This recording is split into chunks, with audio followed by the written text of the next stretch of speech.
then we'll get into some activities is my plan. So, so this was section 1. These two, we have these quick overview of the 7 types of insurance. There's other types of insurance that we cover, but or that we talk about, but it's not the ones Dave recommends. So basically, these are the 7 types of insurance that are the basic types that people should have. So we got homeowners or renters insurance. If there's a fire at your apartment, the landlord's policy is not going to cover your couch and your big screen TV and your Xbox.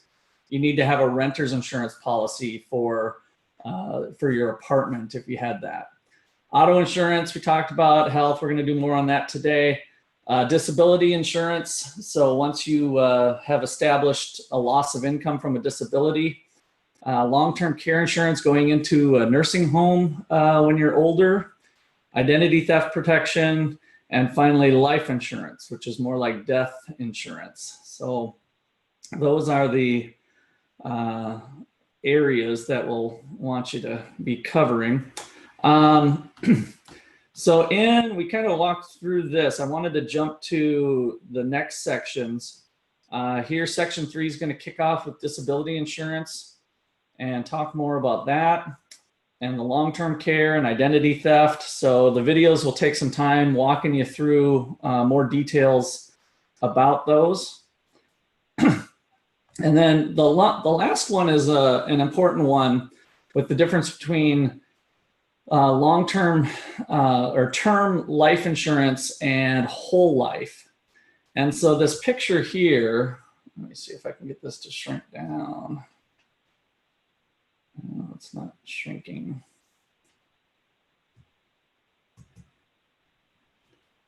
Let's see. Give me 1 second. Let's see if I can get this thing. I want to show the whole picture at once. All right, so this is a page in your workbook, cash value versus term Roth. So here's the gist of it. If you're working the Dave Ramsey 7 baby step system here, you should be able to do what's called a term policy, where your insurance is covered for a fixed period of time. So let's take, for instance, a 20-year policy. If you're 21, then that would last you through age 41, and the payments are super cheap. So on this policy, the way they've got the example, which is pretty realistic, by the way. So you could have a whole life policy for $145 a month, and that would give you $125,000 cash or value if you should die. And your odds of dying by age 41, if you're 21 now, are next to nothing. And so if you bought a term policy, which does not go your whole life, you just pay $10 a month for a $400,000 policy. And then the advice is to take the difference in the policy of $135, $145 minus $10, $135. Instead of paying that for a whole life policy, you're going to invest it.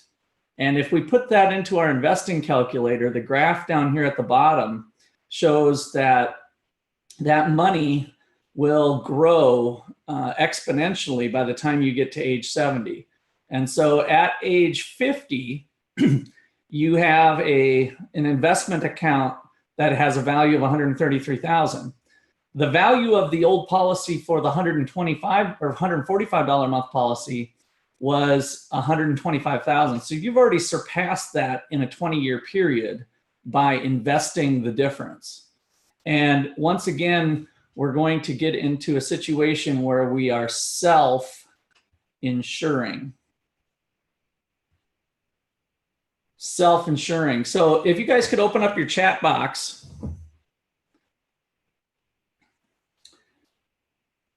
I want to see who's quick on the draw here for this question.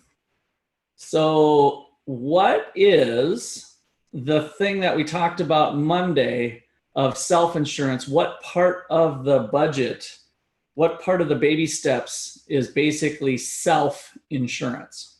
Go. First person gets an extra credit point. Oh, who is it? Let's see, I didn't open up my chat box. Emergency fund, good.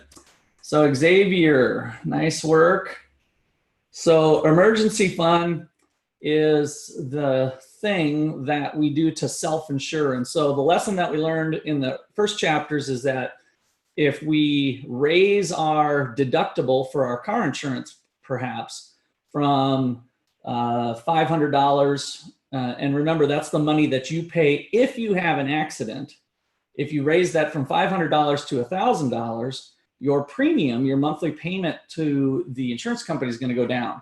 So this is a different form of self-insurance here with using a term policy instead of the whole life policy. And so that'll be the last video section. Let me do a 10-second pause. Any questions on that concept? I kind of just threw it at you pretty fast there.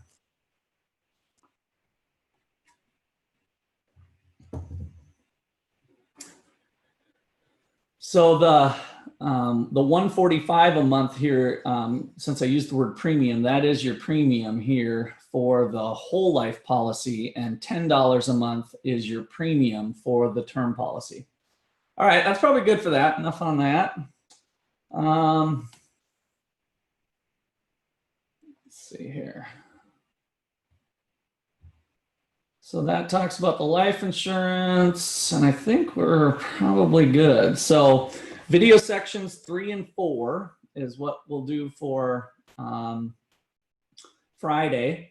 And you guys can just do the fill in the blank. We won't have the discussion component because we're going to be doing some activities today on insurance. So the activities we're going to do, if you guys want to open up your stuff to our, let's see, I think it's the chapter activities for chapter 9. We're going to start with comparing car insurance rates. So open this up on your computer, and because I'm going to have you fill in the blank so that it enters into Buzz. Your answers are going to enter into Buzz as we work through this.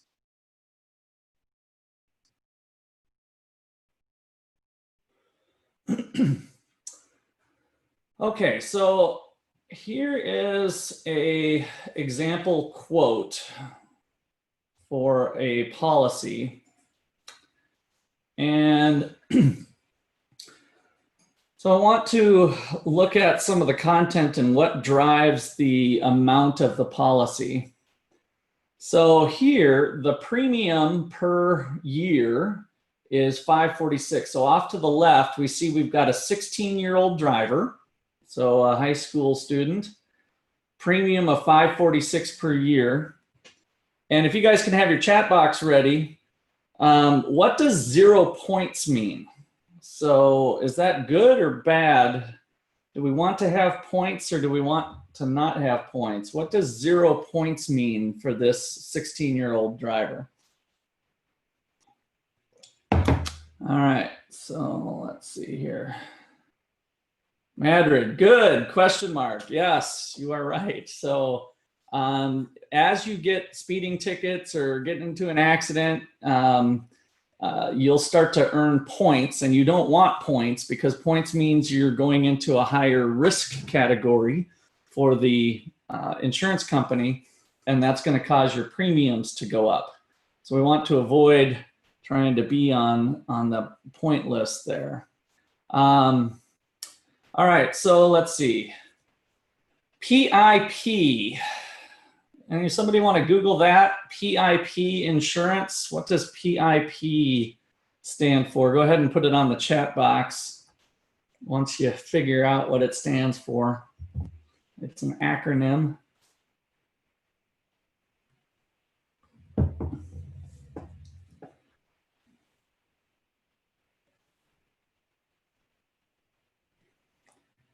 There we go. Personal injury protection. Good. So we've got that covered at $247, And so that's his payment that covers that. Whose injuries are we covering with personal injury protection? Whose injuries are we covering? The person we hit, or ourselves, or both? The person we hit. Yeah, the person we hit. Good, Madrid. So we've got the person that we hit might have some problems, and so we're going to carry some insurance, and that insurance is going to have some maximums. So here's some of the maximums that we can have for bodily injury, which can change. So both of these two kind of go together with the payment that you're making for that. Uninsured, underinsured. So we're paying a little bit of money. State law, every state, it's kind of a federal law actually. People must be insured if you're driving a car. So insurance is required.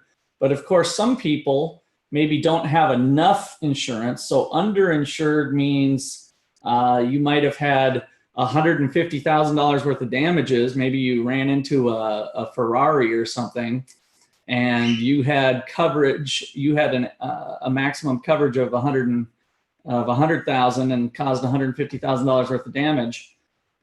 Then your policy will pick up that if somebody's uninsured for your Ferrari, if somebody hit you. And then uninsured is just people driving without insurance. So maybe somebody got a DUI or something and it's their third one and there's no way they could be insured, but they're still out there driving. Unlikely because it's unlawful. So it's only $8 of your premium, right? So it's an unlikely thing whenever you see a low amount, but there could be uninsured drivers. And so if that happens, then we'll have some coverage for that as well. All right, and then you see the discounts that he's getting. So we've got a seat belt, an airbag, and he's on the honor roll. Now, why does so get ready on the chat box again here. My question is, why does the insurance company give the discount for honor roll students? Are they just trying to be nice and provide a reward, kind of a prize for getting good grades, similar to mom and dad buying you something nice if you got straight A's or something? Is that what the insurance company's doing? Or why does the insurance company offer a discount to honor roll students? Answer that on the chat box. Okay, good. Corey says this shows that they're responsible. Hannah also on responsibility. All right, if you're a smart student, then you're most likely a smart driver. Okay, good. Or at least the odds are there, right? And so the thing I want to kind of tease out here is, does the insurance company really care about your grades? Or is it just because you might be a safer driver and be less likely? Yeah, they don't really care about you. I hate to tell you. That's not true. Some of them, it's individual. If your mom works for an insurance company, she probably cares about you. But otherwise, the insurance company is trying to competitively price out their competition. And they found through statistical analysis that honor students do tend to get into less accidents. And so they can offer them lower premiums. So it kind of works hand in hand that they're going to have less risk. So good, Zach. Grades might have correlation with driving, all that kind of stuff. Okay, now notice that this kid is driving a 2007 Chevy Cavalier. So a little bit older car, nothing terribly fancy. All right, so now what I want to do is, I'll probably have to erase some of my stuff, but let's look at this other quote. Quote number 2. Let me go ahead and clear my markings. Quote number 2, the premium shot up on us. Check this out. $1,573. So what happened? What happened? Did he get into an accident? Did he get some speeding tickets? We've got a premium that's almost 3 times as high. So you guys look that over and put it on the chat box. What you see is different about this policy compared to the previous policy.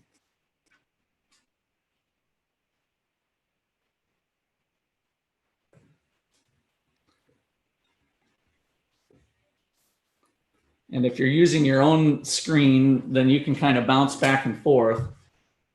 I'll do it once here. Oops, except I don't want to do that. Change to my mouse setting. Here's that one again, for those of you who don't have your own screen open. So it's 546. And then here is this one. All right, good, Rachel. You saw collision is on there. That's the big one. So we've got this collision of 762. And then we've also got this other than collision, which is kind of a weird thing. I usually have heard it called comprehensive. Does anybody know what types of stuff, if you want to put on the chat box here, comprehensive or other than collision, what sort of events would this $265 cover for your car if you have comprehensive coverage or other than collision? And it might have some other names too. No, it doesn't cover tickets. The tree falling on the car. Good, Xavier. That's one example. So come up, you guys can come up with a whole bunch, all of you can participate in this one. What else could happen to your car? You can play off of Xavier's. A tree falls on the car. Hit a deer, good. Hail damage, yes. Lightning, yes. So we get into some of these natural disasters, basically anything other than, they're calling it other than collision because it's some sort of damage to your car that didn't come from an accident with another vehicle. So other than collision. All right, so combined together, you can see that that is our $1,000 plus differential that we have with it. So this person now is having full coverage. On the chat box, tell me what full coverage means versus the first quote was what we usually refer to as just liability, which is the minimum amount of coverage required by law. Quote number 2 here has full coverage. In the chat box, what's the difference between full coverage and liability? Okay, covers wrecks, Corey. I would want a little more information than that because both cover wrecks. Both cars, good, Maddie. Both cars and both cars could be covered in another event. So I would want a little more information, Maddie, on yours. Let's see, Zach, full covers the car, cost of the car, and liability just covers the accident. Okay, no, not really, Zach. So there's something about liability. Whose car gets fixed? If you get into a wreck, whose car gets fixed under what circumstances with quote number 1? With just liability. So you get into a wreck, let's say there's $2,000 of damage to their car and $1,000 of damage to your car. Maddie's got it. It's only the other person's car that gets fixed. Whose fault is it? Maddie, on the chat box if you want. So you get into an accident, whose fault is it? If it was you driving, the other person's car, yeah, it's yours. So if it's your fault, if you caused the accident, you ran into somebody, then their car is going to be fixed, but yours won't. On the flip side, if you have liability yourself and somebody hits you, so both cars are damaged, for instance, now you will get your car fixed because it wasn't your fault, right? So that's the difference between liability and full coverage. That can vary from state to state. So depending on what state you're from, you should check that out. But most states work that way, that liability is always going to cover the other person's car. And that's where self-insurance comes into play. I haven't carried full coverage for years and years, since last time I had a loan on a car, which was, gosh, I can't even remember now, 15 to 20 years ago is the last time I had a loan on a car. The insurance company requires you to have full coverage. So look at the amount of money you're saving in terms of premiums if you are working the system here. You're saving a bunch of money in insurance if you self-insure yourself. Now, if you're kind of a bad driver and you know you might screw up your nice car, you might want to do full coverage. But for me, I feel pretty decent about my driving, and it's usually not going to be my fault. Of course, you never know that. It's a risk I'm taking. But if my car gets wrecked too bad, I have enough money in my emergency fund to just go buy another car. So I'm self-insuring that. And how it's worked to my advantage over the years is I've had 2 cars totaled out. One car I had, it was at the time showing its age, and I don't know, it had a value of a couple $1,000, $2,500. This was years ago. And somebody rear-ended it. And so there was a dent in the quarter panel. And by the time you do a repair shop, basically they totaled out the car. So I got a check in the mail for $1,900 or something like that. And then a year later, the car gets hit again on the front quarter panel, and it got totaled out again. So I got another check for a couple grand. So that car got paid me big time just by getting hit a couple times, because you can take the money and not repair the car. The one, when I did the front fender, I had to take it to my mechanic, and he kind of pounded out the fender, and it looked okay. I mean, it's a dented car. So what? You drive a dented car for a little bit and you got $2 grand in your hand. So let me pause for 10 seconds. Any questions or comments there?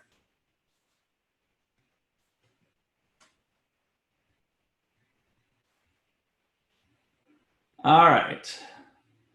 So now, quote number 3. Everybody on the chat box here, what sort of car are we driving? The premium went up. What are we driving? What sort of car is being driven now by our 16-year-old? We got the same driver. Yeah, so we got the BMW. And so the premiums went up $22.86. Now, if you look at the numbers, did my PIP go up? Did my bodily injury go up? Those didn't change, right? So those are our liability. If we go back to quote number 1, it doesn't matter what you're driving if you're just carrying liability, because it's only the other person's car that's going to get fixed, right? So those stay fixed, but my full coverage of if it's my fault and there's a collision, that went up big time. Why do you think it's more for the Beamer? So on the chat box, why did other than collision, like for falling on a tree or hail damage and broad collision, why did they go up so much? The car is more expensive. Yeah, Hannah, that's so if you total your car, that car has a higher market value, and so that car is going to get more. Also, just the parts and everything else. So if you have a fender or something else with a sports car, the Chevy Malibu is going to be a dime a dozen, much more of a commodity car. So parts are going to be cheaper if you do get into a wreck with that. So you got a little bit of that going on. So all of that's being built into these higher premiums. Okay, so that then sets us up for you guys to start working on these questions. I kind of walked you through all of this. So here's the questions. Go into Buzz and actually fill in your Buzz now so that it shows up within Buzz. So how old's the driver? Does this person have a good driving record? How can you tell? You're going to have a free response there to type in your answers. What does PIP stand for? Explain the difference between uninsured and underinsured. What discounts is the driver getting? Is there a price difference between quote 1 and 2? How could the driver save money on quote 2? What is the dollar difference? Why is there significance? So I basically walked you through all of that. So if you were listening, you should be able to kind of breeze through that. So we'll take about, 5 minutes or so. You guys can start working on that. Okay, so we're gonna move on to our next activity. So this one is on health insurance. So if you jump to the health plan overview in the chapter activities for chapter 9, we're gonna look at health plan.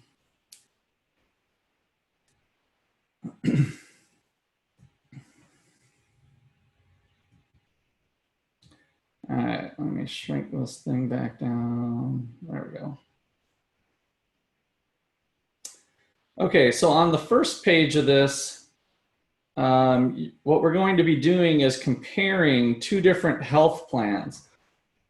So items 1 through 10, get my pointer out here. So items 1 through 10 here are all like events that could cause you to go to the doctor, or maybe you have to get some medicine. And we're comparing two companies. One is cost with Health Choice, and one is what your out-of-pocket cost would be with Super Health. So two companies are what we're looking at. And oops.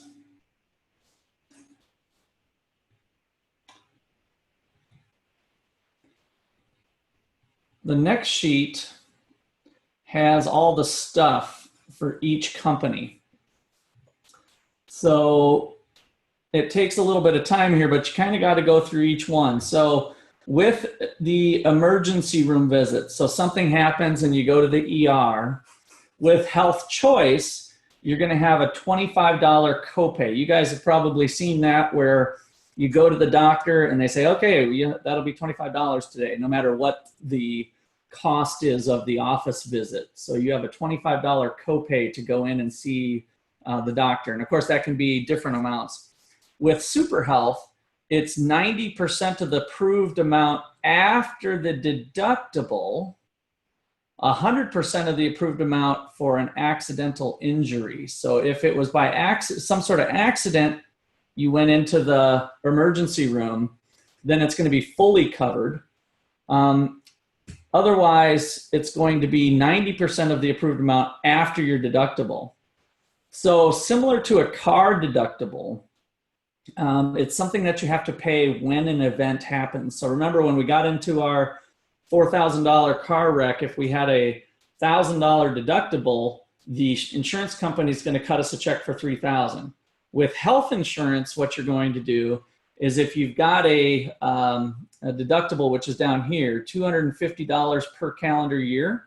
So down at the bottom, Super Health has $250. So if you go in for an emergency room visit, and that visit was, I can't even imagine it being this cheap, but $200. So if the emergency room visit was $200, you're going to pay all $200 yourself. But it's going to count towards your deductible. And so now your deductible has $50 left on it. And then you go to the emergency room again, and it's another $200 visit. Now you're going to pay 50 of it, and then it's 150 times 90% is what the insurance company is going to cover. And you're still going to have to pay $15 of that office visit. So that is how the deductible works. And then you're going to see that play through with some of this. Let me do a 10-second pause for question there. Any questions on what I just worked through real quickly?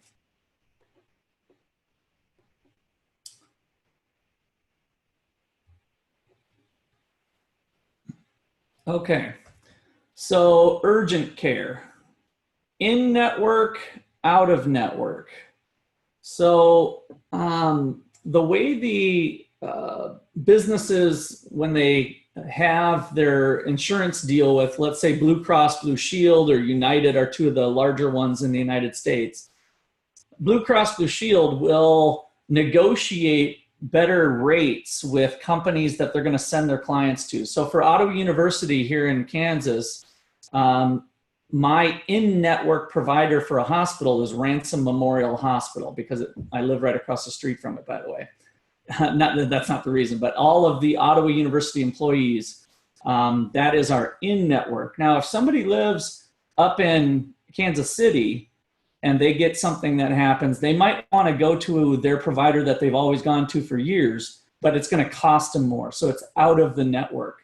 So the whole network thing is whether you have your insurance company has deals with certain healthcare providers. And so in-network providers are going to be cheaper than out-of-network providers. All right, hospital care. So now you see this in-network, out-of-network thing. With Super Health, 100% of the approved amount plus $5 for the private room if you would get that. Physician's office visit. So you go to the doctor, your normal physician. Again, in-network, out-of-network, you have a $5 copay in-network. Out-of-network, it's going to be 80% of the approved amount. So that's going to cost you more than just $5. After the deductible, you pay, the company Super Health will pay 90%, you're still going to pay 10%. And then we've got vision, here's the deductible. And then lastly, the maximum out of pocket is if you get hit with a bunch of stuff, coronavirus and treatments and stuff, once you have $1,000 out of pocket, then they're going to pay everything after that. For Health Choice, in-network, there's no maximum out of pocket. So you're always going to be paying those copays. So you can start to see some of the trade-offs that different companies have. Okay, so now you're going to fill out this sheet. And to do this one, you're going to be submitting your answers in uploading it or whatever. So this will be something that you'll complete later, but I'm going to walk you through some of this with our last time that's remaining so that we can kind of do it together. Maybe we'll do a little chat box.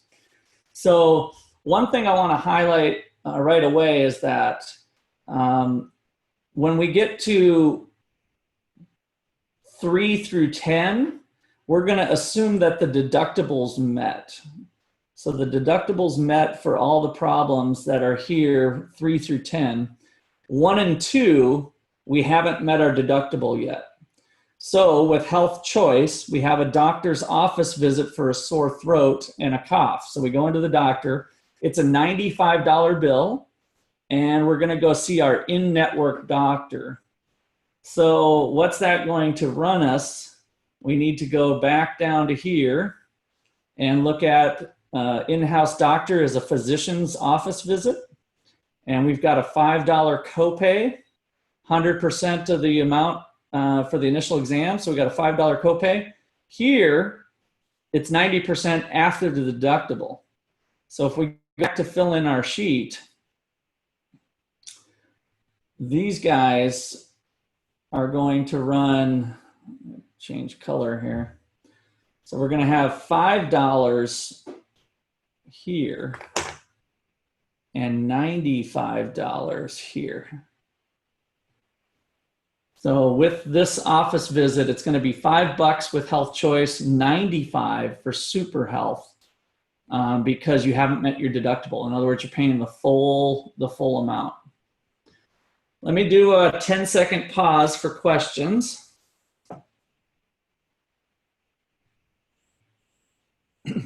So let's chat box up the next one. Chat, get ready on your chat box. Emergency room for stitches in network. Emergency room for stitches in network. So I go to the emergency room. It's a $115 bill. Stitches is usually an accident. So chat box, what are we going to pay? What are we going to pay for each one?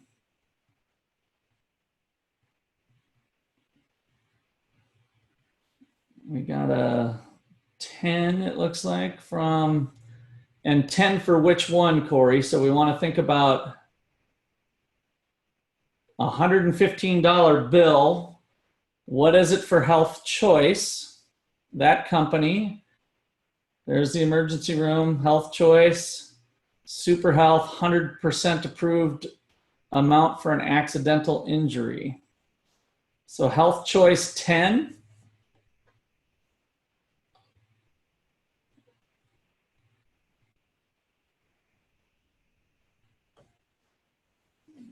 Let's get some other people going here.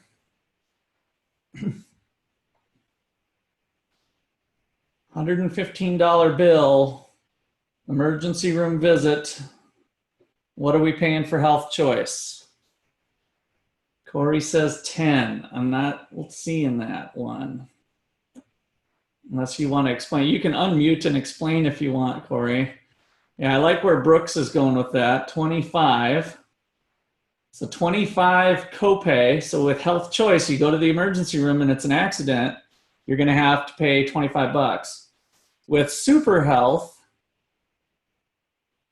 how much are you paying? So we're putting how much you're paying, by the way, here. So if you have the Super Health plan, how much are you paying for emergency room? I have not seen the right answer yet. 100% of approved amount for an accidental injury.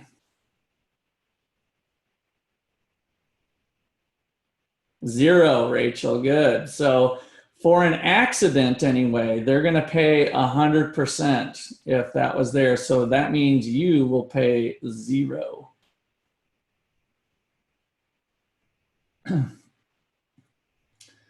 Okay. So appendectomy, that sounds awful. Somebody want a chat box? What's going on with an appendectomy? What are you getting taken out with an appendectomy out of your body? Appendix removed. Good, Hannah. I don't know if anybody's had their appendix removed, but it's kind of a major deal. So we got a 2-night hospital stay and a surgery and some prescriptions. So let's take a look at the prescriptions before we end. We're almost out of class time, but hopefully that's why I just wanted to give you guys a feel for how this exercise works. So we got a brand name prescription for this one, brand name prescription of $185. If you go with a brand name prescription, we can go down to prescriptions here and look at what the copays are for prescriptions. So in-network, copay $5 generic, $10 brand name. If you're out of network, then it would be 75% of approved with the copay of $5, whether it's generic or brand name for Super Health. And then you've got the surgery, in-network, 100% approved amount. Remember, now that we're on to 2 and 3, we're assuming the deductible's been met. And 100% of approved amount. So either company has the same for the surgery. And then we've got the hospital care. We had two days in the hospital. So in-network, 100% of the approved amount. 100% of the room approved amount plus $5 if you end up getting the private care. So as you guys fill this out, if you want, you can make some assumptions. There'll be maybe some situations where it's not quite sure, and you could just kind of make a comment of assuming a private bed or not if you run into something down here as you work through. So then we've got the eye exam, urgent care, prescription, brand name, blah, blah, blah, blah, blah. And that is it for today. So Any questions? Let me stop the share here.